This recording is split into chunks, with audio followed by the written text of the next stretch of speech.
Seperti tadi pernah ada kawin itu satu turunan, yaitu era Nabi Adam. Masa kita sekarang kawin sama satu turunan, kan nggak mungkin, ya kan? Pernah ada membumi hanguskan orang kafir, yaitu syariatnya Nabi Nuh. Itu dihapus oleh syariatnya Nabi Ibrahim dulu. Yaitu Nabi Ibrahim menghentikan apa? Faman tabi'ani fa innahu minni wa man asoni fa innaka ghafurur rahim. Ya, kalau orang ikut saya, ya Allah, ya pasti golongan saya. Kalau yang masih maksiat, masih balelo, saya berharap engkau ampuni. Akhirnya banyak orang kafir tobat. Coba era Rasulullah itu semua orang kafir Mekah itu kafir. Nabi belum wafat, itu sudah ada 114.000 mukmin semua. Jadi Nabi menangi mayoritas orang menjadi mukmin dari mayoritas kafir. Yaitu disebut wara'aitan nasa yadkhuluna fi dinillahi afwaj. Andai kan Nabi Muhammad pakai syariatnya Nabi Nuh, bisa enggak ngislamkan orang sebanyak itu? Enggak bisa kan? Maka ini penting mengenali nasah mansur. Jadi periode cara wong Jawa maksudno tuntas. Robila tadar itu, pasot tuntas itu, menghabisi itu habis di periode Nabi siapa? Nuh. Syariat itu sudah enggak dipakai lagi. Yang dipakai apa? Faman tabi'ani fa innahu minni wa man asoni fa innaka ghafurur rahim. Lah Nabi Muhammad ini Nabi yang kena khitab anit tabi' millata Ibrahim hanifah. Jadi masternya Nabi Muhammad itu mentornya Nabi Ibrahim. Sehingga syariatnya ya faman tabi'ani fa innahu minni wa man asoni fa innaka ghafurur rahim. Tidak syariat Rabbila tadhar alal ardi minal kafirina daya. Jelas ya. Jadi mengenali nasa manso itu penting sekali karena kalau ndak Anda halakta wa ahlakta, kamu merusak diri kamu sendiri juga merusak orang lain karena menfatwakan hukum yang sebetulnya sudah berstatus mansukh. Hanya berdasar itu kan syariatnya nabi-nabi dulu. Syariat yang apa? Syariat yang enggak pernah terhapus hanya satu, usuluddin, yaitu tauhid, itu sama. Tapi kalau syariat itu beda-beda atau furu'iyah itu beda-beda. Itu tadi saya beri contoh era Nabi dulu kalau ada pakaian najis dipotong, dibuang. Era Nabi Muhammad dicuci. Orang kafir dihabisi oleh langit. Era Nabi Muhammad enggak boleh, bahkan didoakan Allahumma hdi qaumi fa innahum la ya'lam. Di Qur'annya apa? Wa in ahadum minal musyrikin astajaraka fa'jirhu hatta yasma'a kalamullah tsumma ablighu ma'mana. Jadi kalau ada orang kafir enggak boleh main dihabisin, mereka beri peluang untuk mengkaji kitabullah hatta yasma'a kalamullah. Kalau mereka sudah berpeluang ngaji, harus tsumma ablighu ma'mana, harus dijamin keamanan. Ya, karena apa? Dzalika bi annahum qaumul la ya'lamun. Bagaimanapun mereka memang karena tidak tahu. Nah, kenapa tidak tahu? Enggak. Karena tadi mereka tertutup oleh kultur yang beratus-ratus tahun. Mbah-mbahnya mereka menyembah batu, menyembah berhala. Ya tahunya itu ya Tuhan. Bagaimana Anda bisa menjelaskan sesuatu yang sudah beratus-ratus tahun kan tidak gampang. Maka ada periode dimaklumi, apa? Kalau era sampean kan, mosok waktu disembah saking gobloknya orang, kamu lahir kan sudah nyembah Allah dan nyembah batu. Bayangkan kalau kamu jadi mereka, wong perut kamu saja disuruh makan pizza sakit kok, karena saking lamanya makan sambal kan gitu. Kamu bilang perempuan Indonesia saja cantik kok, saking lamanya jadi orang Indonesia. Padahal orang Indonesia tanyakan orang Eropa, cantiknya di mana? Kamu lahir di Afrika, bilang orang Afrika itu cantik, tanyakan orang Eropa, cantiknya di mana? Hitam gitu kok. Jadi orang itu pasti terkooptasi oleh sekelilingnya. Orang Afrika akan bilang wanita Afrika itu cantik. Coba tanyakan orang Eropa, cantik apa enggak? Blas. Orang Eropa yang kulitnya gitu kata orang Eropa indah, kata sampean. Koyok anaknya kebo katanya kuda jadi. Jadi orang itu akan terkooptasi oleh sekelilingnya. Bayangkan kalau semua orang nyembah berhala terus kamu ndak, alasan kamu apa? Kan menentang mayoritas. Dan itu berat. Maka dimaklumi oleh Allah, dzalika bi annahum qaumul la ya'lamun fi manah panyeruarah. Nah, pemakluman ini yang mulai sekarang terkikis. Orang main pukul saja enggak mau ngaji. Enggak mau ngaji Quran secara kafah. Jadi fatwanya Islam kafah tapi ngajinya Quran enggak kafah. Ngambil 1-2 potongan ayat dipakai dalil. Jadi Islamnya inginnya kafah tapi ngajinya Quran enggak. Kalau kafah ya hafal 30 juz. Kalau mau ya, kalau mau kafah ya hafal berapa? 30. Makanya saya sering bilang, saya sering dinasihati orang karena belum tahu saya ini hafal Quran. Bapak harusnya Islam itu kafah. Kata saya ya dimulai dari konsep Islam itu kafah dulu, apa ya hafal Quran secara kafah. Jadi ini penting saya utarakan. Bahaya sekali orang mengenali Islam tanpa mengenali nasah mansukh. Karena beberapa syariat Nabi sebelum kita itu berstatus mansukh. Terus contoh berikutnya, Ini nasa mansuh antar nabi apa khusus internal nabi? Antar nabi aja agak selesai nih sampai subuh aja agak selesai. Contoh yang paling keren mungkin cowok semua senang. Nabi Dawud dulu istrinya berapa? 99. Nah itu kalau masih halal itu kan berarti jenengan tuh punya istri berapa? Wah kan ngeri betul. Punya satu aja repotnya gitu apalagi berapa? Punya 99. Terus kamu bilang gini, ini kan syariatnya Nabi Dawud, Nabi kan bisa diikuti.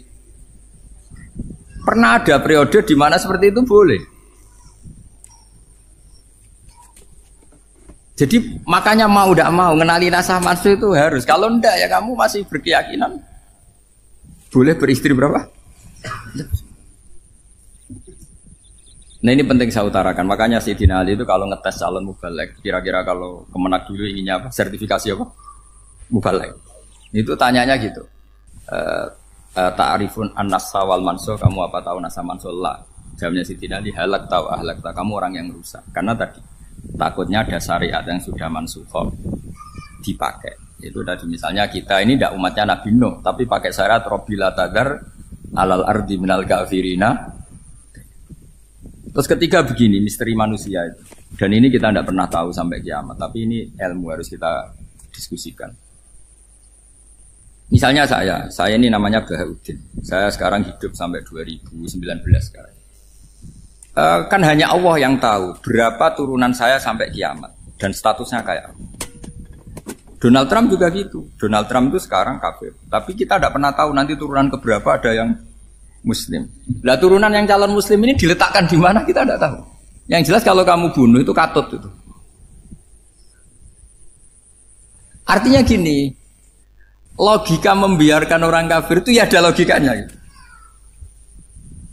Logika membunuh karena mereka mau membunuh kita ya ada logika fikihnya karena kalau kita ada membunuh dibunuh. Makanya semuanya hukum ini terus bergantung al-hukmu yaduru ma'ilatihi wujudan wajib. Di sini terus dipertemukan. Makanya semua nabi itu kalau yang namanya membunuh pasti pas perang saja karena ini kondisi yang memang pilihannya hanya dua, kalau nggak dibunuh ya membunuh. Ada duel lah itu. Maka ini butuh kajian fikih dan orang nggak boleh subjektif dalam hal ini. Saya ulang lagi, tidak boleh subjektif. Karena tadi orang yang kamu katakan sekarang misalnya Zaid, kamu itu bodoh sekali. Kenapa bodoh? Nggak hafal Quran, nggak pernah kuliah, nggak pernah ngaji. Ternyata Zaid ini bersemayam calon anak yang alim alama hafal Quran, namanya Umar, tapi masih jadi sperma. Suatu saat Zaid itu punya anak alim alama, kan banyak orang tidak bisa baca Quran punya anak hafid, banyak nggak di Indonesia? Banyak nggak petani yang punya anak dekan? Petani punya anak dekan, yang dekan punya anak naik kelas saja susahnya bukan main. Banyak kan? Nah ketika dibalik nanti ada dekan punya anak goblok, yang petani punya anak dekan, pinter mana? Kita tidak pernah tahu, makanya ini kan ya sudah kalau nggak pernah tahu ya bilang saja wallahu alam kan selesai, daripada keminter keliru kan ada wallahu alam. Makanya cerita favorit guru saya Kiai Haji Maimun Zubair itu punya apa namanya Kiai Zubair, itu cerita favoritnya itu ada santri namanya Soleh. Soleh itu alim alam. Orang Madura itu cara berpikir kan kalau kiai saja alim seperti itu apalagi bapaknya.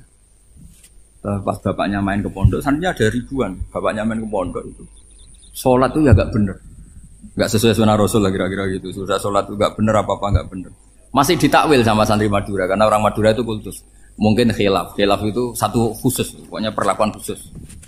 Suatu saat saking bodohnya orang itu kenceng tuh pinggir musola. Wah ini gak bisa ditakwil lagi, akhirnya gak bisa ditakwil tuh gak. Wah ini sudah gak bener ini, gak bener. Singkat cerita santri tadi gak kuat matur ke kiainya, Pak Yai, jenengan sealim itu kok bapaknya segoblok itu. Kenapa? Ya, dia kencing pinggir musola. Oh bapak saya itu pinter sekali. Kok bisa? Karena beliau yang memutuskan saya mondok sampai saya jadi alim alama seperti ini. Yang bodoh itu mbah saya. Yang bodoh itu mbah saya.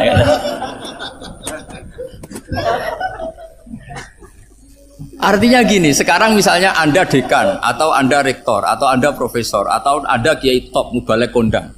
Anda mubalek kondang terus punya anak, gobloknya bukan main. Atau apalagi anaknya ketangkep KPK. Yang satu anaknya orang bodoh jadi dekan. Kalau kompetisi ini pinter mana? Ada ahli metodologi tapi anaknya itu terlibat narkoba. Yang ini petani utun, anaknya dekan. Kira-kira kalau dikompetisikan pinter mana? Anaknya pinter petani tadi. Yang ketika petani kamu vonis bodoh gitu. Tapi siapa tahu kalau ini menyimpan calon. Paham ya? Kita tidak pernah tahu. Makanya Quran selalu ngajari dalam ilmu sosial itu wa in adri la allahu fitnatul lakum wa mata'un ila. Dalam ilmu sosial itu kita harus jawab tidak tahu. Karena makanya saya tadi pagi ngaji di direktorat saya bilang, saya pernah diprotes orang, Gus kamu udah jelas 01 atau 02. Ya saya jawab gitu. Manusia itu makhluk yang paling nggak jelas gitu. Sekarang soleh suatu saat bisa saja nggak soleh. Yang sedang nggak soleh suatu saat soleh. Sesuatu yang mungkin rubah kok kamu fanatik itu gimana? Nalarnya itu gimana? Coba kita tahu dulu Wahsy itu pembunuh Hamzah, akhirnya mati mukmin ya enggak? Padahal orang yang sangat dibenci Rasulullah karena membunuh Sayyid siapa? Hamzah. Sa'labah yang tukang itikaf di masjid akhirnya su'ul. Kita enggak pernah. Lah kalau enggak pernah tahu ya enggak usah terlalu fanatik biasa. Kayak jenengan seneng saya itu ya saya enggak tahu sampai kapan ya. Saya seneng sampean sampai kapan ya enggak tahu. Kayak suami istri. Pas nikah harmonis bulan madu sampai kapan bertanya. Yang jelas paling awet itu pasangan jelek itu pasti nggak awet. Makanya jadi guyonan. Pasangan itu jangan baik-baik gak awet, kalau jelek itu awet. Ternyata maksudnya cantik sama ganteng. Itu suatu saat pasti jadi jelek. Yang jelek sama jelek pasti jelek terus.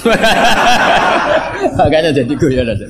Kalau pasangan jelek itu awet katanya. Tapi kalau pasangan baik, ternyata baik wajahnya itu pasti gak awet. Suatu saat pasti jelek, tapi yang jelek awet karena mulai dulu ya jelek sampai itu awet jeleknya maksudnya bukan ya jelas ya. Jadi saya mohon sekali ini ilmu sampai ndak urusan ini bukan urusan cocok nggak cocok tapi ilmu harus kita dengar bahwa syariatnya para nabi itu yang sifatnya furu'iyah tidak usuliyah tidak tauhid itu potensi rubah sehingga mengkaji nasab manusia itu satu keharusan seorang ulama.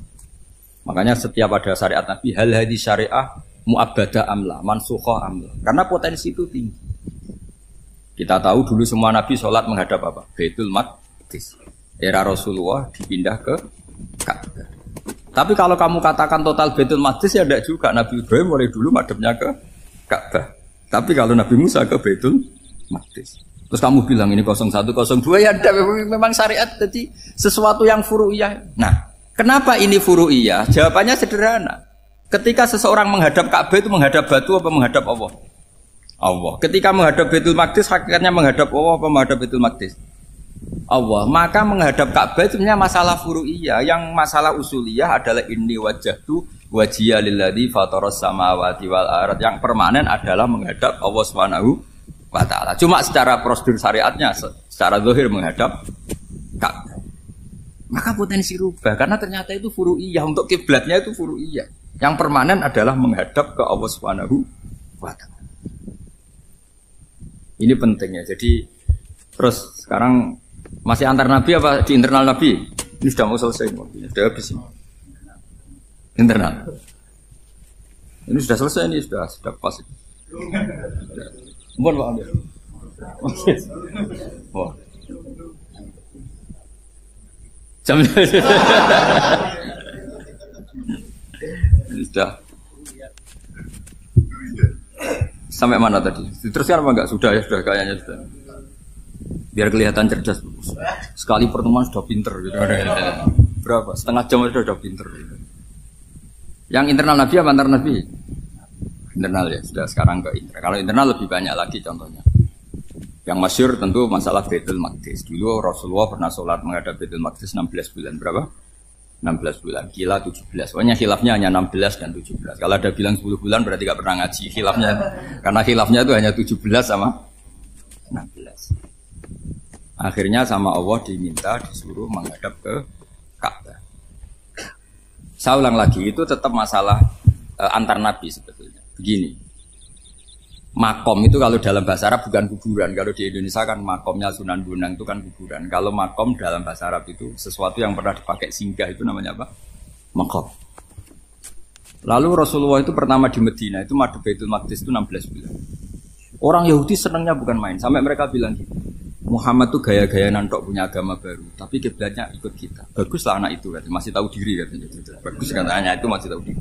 Jadi senangnya bukan main orang Yahudi, karena kiblatnya Muhammad sama dengan mereka. Ya tentu mereka jangkar Muhammad, bukan Sayyidina Muhammad atau Rasul Muhammad, karena mereka masih gak iman. Nabi itu ya agak tersiksa karena beliau secara gen turunan Nabi Ibrahim dan kiblatnya Ibrahim itu Ka'bah. Agak tersiksa tapi sami'na wa ata'na tetap madhab ke Baitul Maqdis berapa? 16 bulan. Suatu saat Nabi Muhammad itu disuruh madhab Ka'bah. Ini dengerin. Akhirnya madhab ke Ka'bah. Apa yang terjadi? Orang Yahudi komentar gini, Muhammad itu gimana? Dia di perantauan, rindu sama keluarganya. Terus rindunya itu diaplikasikan jadi perilaku agama. Jadi dia madhep Ka'bah dianggap kangen.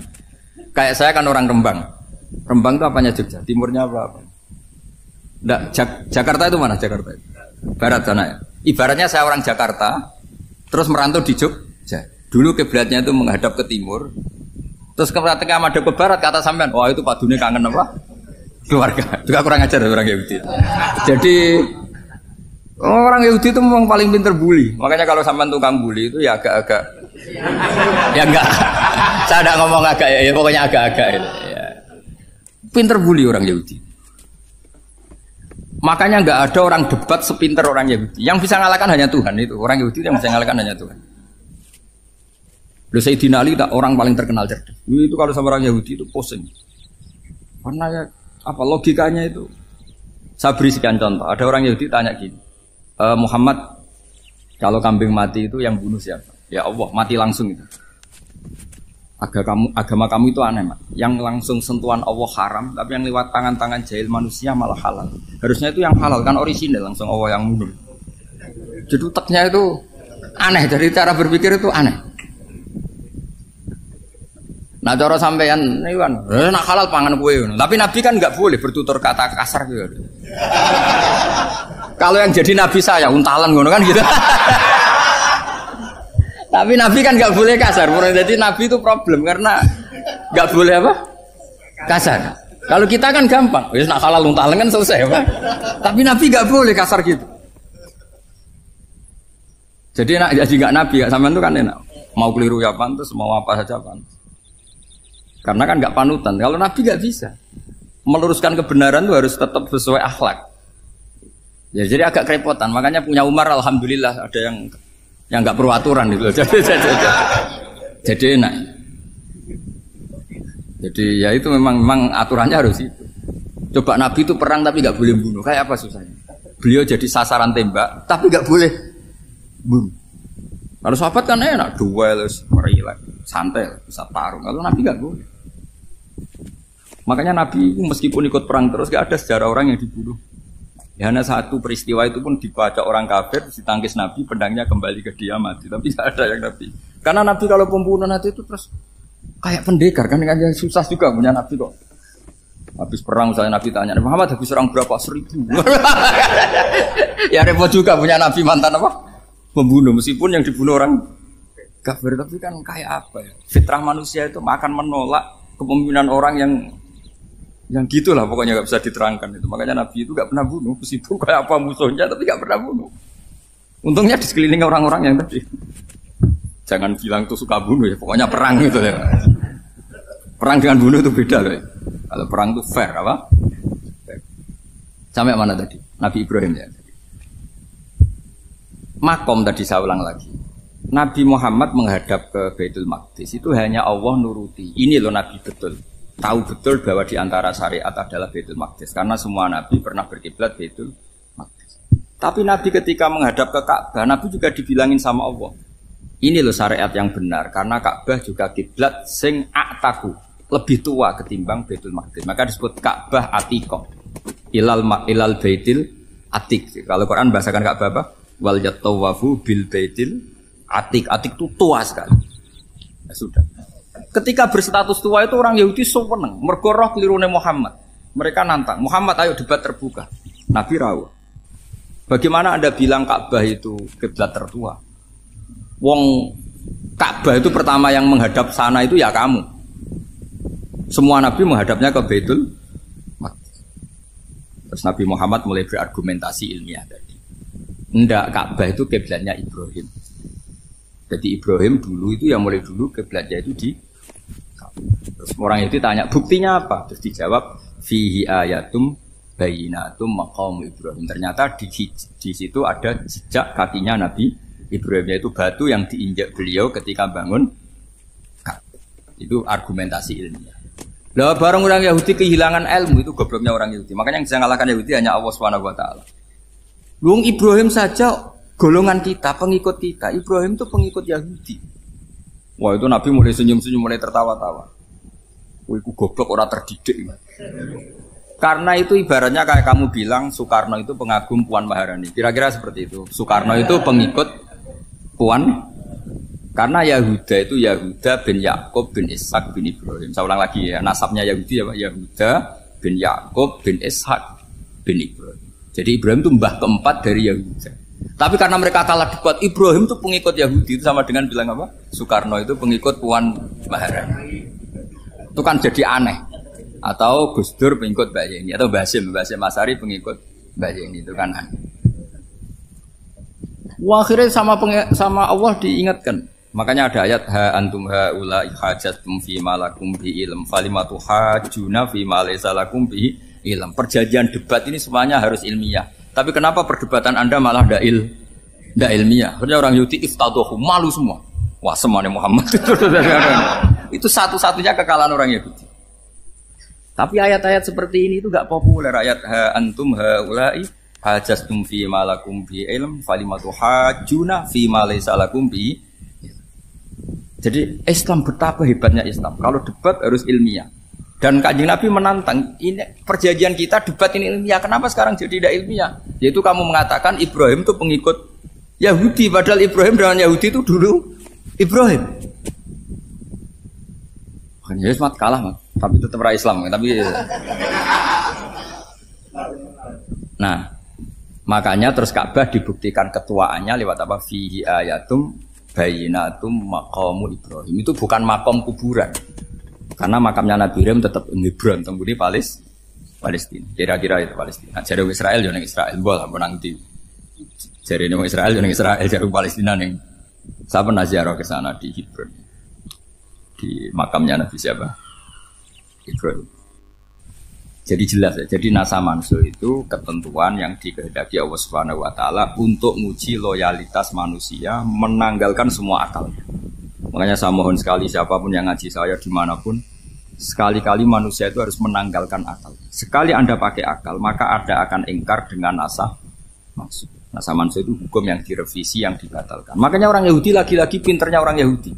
Merovokasi orang-orang yang Islamnya belum kuat, diprovokasi gini.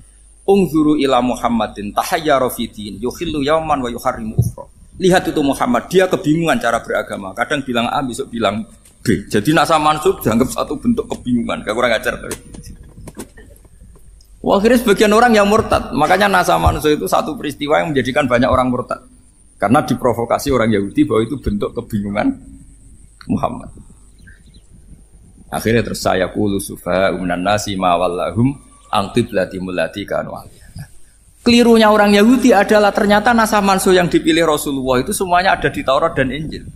Termasuk di Taurat dan Injil disifati dan Nabi yusolli ilal qiblatin, bahwa Nabi ini akan bersolat dengan dua kiblat.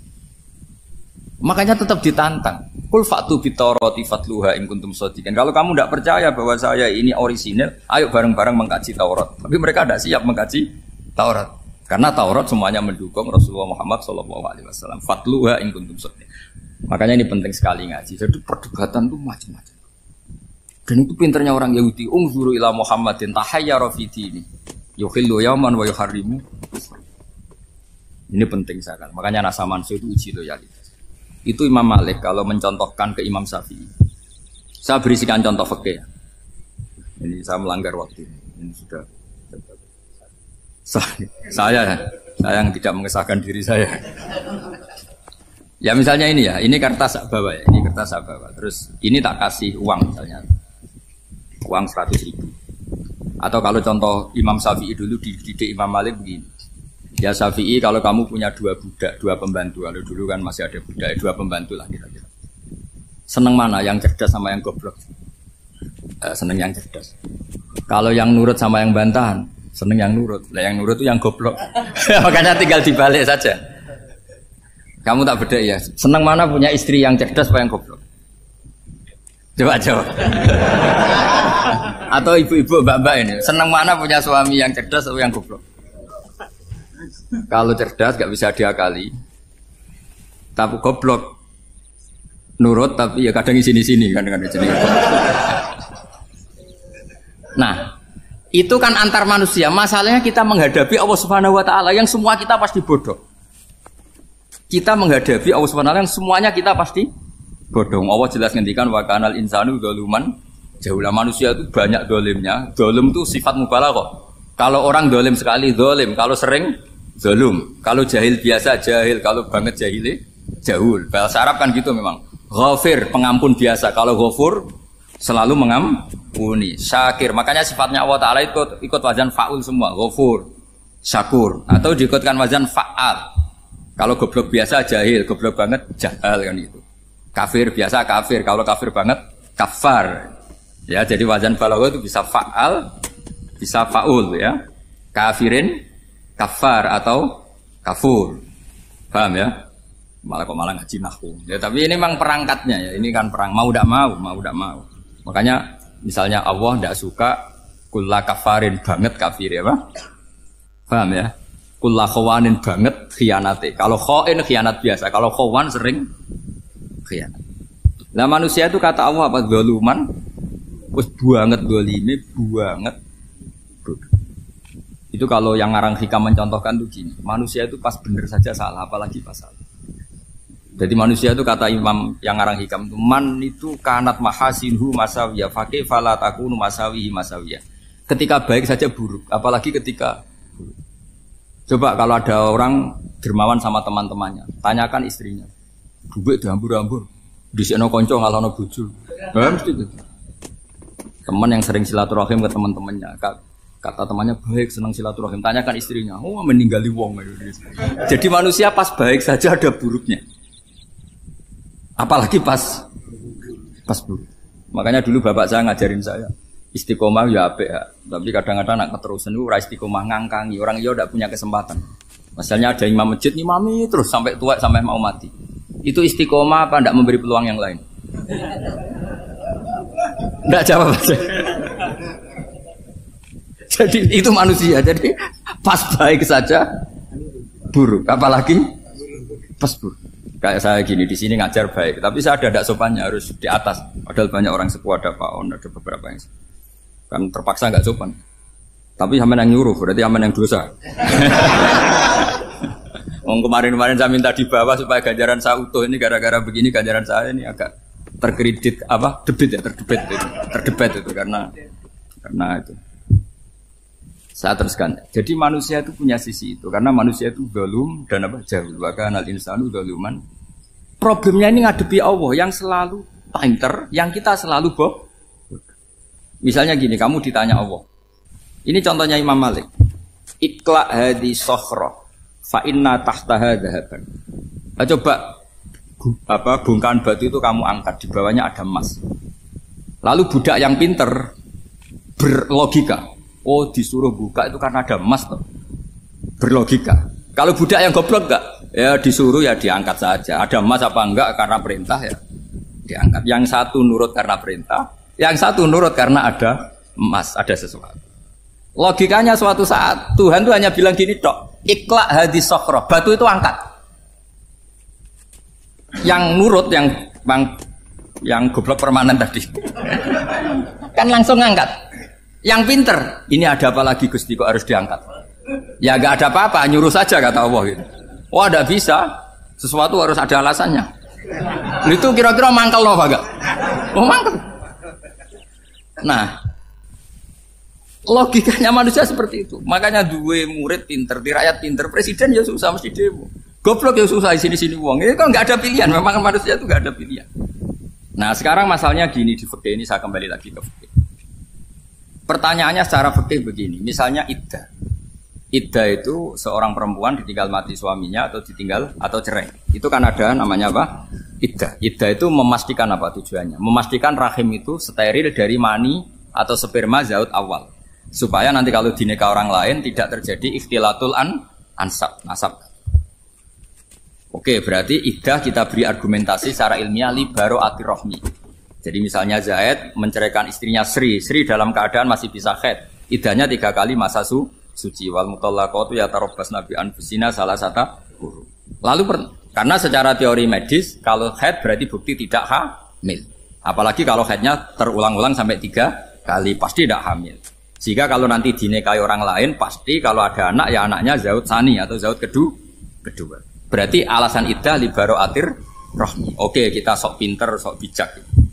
Pertanyaannya adalah sekarang sudah baru 1 bulan suaminya di Malaysia nggak pernah ngumpuli, dicek di medis juga berbukti tidak hamil. Apakah boleh tanpa iddah? Semua ulama mengatakan tidak boleh. Tapi ini kan rahimnya jelas bersih. Ya karena iddah itu nuruti perintah pangeran. Pokoknya tetap iddah 3 kali masa suci. 3 kali masa suci atau masa haid. Itu ada perdebatan ulama. Tapi kan ini terbukti bersih Gus. Meskipun terbukti bersih kata Allah harus iddah 3 bulan atau berapa? Kira-kira 3 bulan 4 bulan ya tetap harus iddah. Kowe milih mana? Sok pinter. Gusti, berhubung ini. Pangeran mbok terangno gitu. Berhubung. Jadi Tuhan apa mbok wari berhubung Gusti ini jelas steril dari sperma zaut awal, enggak usah iddah Gusti. Sama aja kamu disuruh majikan kamu ikhla hadis sakhra, berhubung enggak ada apa-apa, enggak usah ya. Kira-kira mangkel ndak budak yang seperti itu? Mangkel. Maka dibutuhkan kebodohan dalam beragama. Betul itu memang. Makanya Nabi itu unik, pernah bilang itu gini, aksaru ahlil jannah al-buhu, akeh-akeh penduduk swarga itu al-buhu wong goblok-goblok. Maksudnya goblok yang jenis ini, bukan goblok betulan maksudnya. Maksudnya goblok jenis ini itu ya tetap pinter, tapi pinternya dibuang pura-pura goblok demi samina. Jadi saya misalnya kok pinter dan goblok tadi sekaligus, pinter dan goblok. Ya bah, ikhla hadis sakhra fa inna tahta hadaban. Tak angkat karena saya tahu di bawah ada emas. Tapi di hati saya sajane ya mergo perintah. Suatu saat kok disuruh Allah ikhla hadis sakhra, perintah ya tak angkat ya sudah. Jadi ya pinter ya goblok. Saya tahu namanya perintahnya Allah pasti ada hikmahnya. Hikmahnya iddah adalah li baro'atir rohmi. Tapi hikmahnya jadi kawula adalah nurut perintah Allah, cek tahu alasannya maupun tidak. Lah di sini ada illatul hukmi untuk membangun kecerdasan, tapi ada loyalitas untuk membangun ubudi. Ya, bahwa kita ini kawula roh tetap loyal. Makanya tadi pagi saya cerita Sayyidina Umar. Sayyidina Umar kayak apa cerdas? Tapi tetap ubudi ya. Yaitu Rasulullah SAW sering dibully orang kafir. Muhammad tuh gaya-gaya nantok. Wong ra oleh nyembah berhala, ra oleh nyembah watu, jebule dekne nyembah Hajar Aswad. Karena dilihat dari jauh kan tetap nyium Hajar Aswad.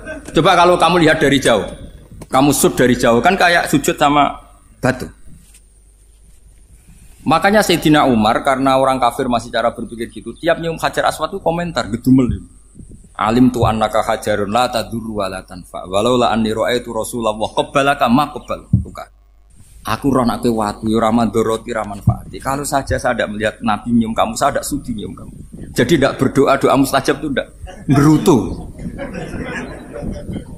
Karena apa? Umar tahu ini masalah secara tauhid. Kalau saya doa di depan Hajar Aswad nanti dikira syirik karena berdoa di depan batu. Tapi kalau saya tidak nyium nyulayani sunnah Rasul yaitu nyium Hajar wis tengah-tengah nyium sambil gerutu itu sudah kompromi. Ya nyium tapi gerutu. Kayak apa? Makanya ya cerdas tapi ya goblok tadi ya cerdas. Itu uniknya Rasulullah. Jadi muji orang pintar ya sudah langit. Tapi Nabi pernah dalam satu hadis mengatakan aksaru ahlil jannah al-bulbu. Aki-aki penduduk swarga itu orang bodoh. Artinya orang bodoh itu bukan bodoh betulan kan. Dia meninggalkan akalnya demi loyalitas ubudi. Untuk menutup itu bukti begini. Perang Badar itu perang yang nggak mungkin dimenangkan umat Islam karena orang kafir itu 1000 dengan pasukan full dengan peralatan perang full. Rasulullah itu tahun kedua Hijriah itu pasukannya hanya 313. Itu pun pedang itu untuk orang 5 itu hanya ada pedang 1. Jadi kalau mau dibaca orang sih kang nilai pedangnya aku. Itu kan nggak kebayang perang dalam keadaan seperti itu. Jadi mesti kalah, orang kok mungkin kalah mesti. Tapi Nabi tetap bilang, saya ini disuruh Allah perang, ya harus berangkat. Yaitu perang Badar. Kata para sahabat, ya Rasulullah ini gak masuk akal. Sudah gak usah perang, ini gak masuk akal. Mau setor nyawa. Sudah gitu dadaan, gak ada persiapan. Lucunya apa? Sahabat itu ketika Nabi tetap berangkat. La akhrujanna walau waqti. Nabi menginginkan saya tetap berangkat meskipun sendi. Setelah Nabi berangkat sekian meter, tuh sahabat ikut semua. Kata Nabi, lah kamu kok ikut? Ya ikut saja. Kata kamu mesti kalah. Ya anggap saja setor nyawa. Demi loyalitas pada jenengan. Itu makanya nggak ada periode sebaik periode sahabat. Tapi yang gerutunya jalan. Karena gerutu ini bawaan ilmiah. Makanya kita loyal sama presiden. Tapi yang nggak cocok ya gerutunya jalan. Tapi bawaan mencintai Indonesia tetap jaga stabilitas. Itu bawaan cinta Indonesia, bukan cinta pejabatnya kadang. Gerutunya jalan, tapi bawaan loyal sama Indonesia tetap mengaku. Bawaan loyal sama Rasulullah tetap ikut perang, bawaan akal karena nggak masuk akal ya gerutu. Dan itu uniknya Quran itu mengapresiasi itu dan dianggap nggak masalah. Saya bacakan ayatnya. Kama akhrajaka rabbuka min baitika bil haqq wa inna fariqam minal mu'minina lakarihun. Yujadilunaka fil haqqi ba'dama tabayyana ka'annama yusaquna ilal mauti wa hum yanzurun. Peristiwa Badar ada peristiwa kamu itu keluar untuk perang. Sahabat kamu ngikuti, tapi mereka lakarihun, enggak senang sebetulnya. Karena enggak masuk akal. Ya geremeng tapi ya derek. Yujadilunaka fil haqqi, mereka mendebat kamu dalam kebenaran. Jadi ya Rasulullah wong perang karuan kalah jenengan lakoni alasane nopo? Lah kok melok? Ya saya harus ikut jenengan Nabi. Itu unik. Kalau orang sekarang mana mau, kalau gak masuk akal gak mau melakukan. Coba misalnya istri kamu belajarnya dikurangi. Anggap saja petualangan latihan hidup di masa lalu. Gak mau. Padahal petualangan itu hal yang indah. Petualangan itu kan hal yang indah. Kan gak mau. Oh ngirit aja alasan. Tapi lucunya kalau dijak camping bermiskin-miskin di hutan mau. Karena karpe dewe. Tapi tak suami yang ngongkon. Ayolah seminggu ini kita model miskin. Anggap saja petualangan masa lalu. Enggak mau. Karena pinter, apa? Coba kalau bodoh. Ya ngono ya rapopo Mas. Tapi resikonya nak bodoh, pas kamu sakit ya dibiarin. Karena dia melihat sakit kan biasa, namanya manusia. Jadi makanya ini pilihannya susah, hidup itu masih susah makanya ini.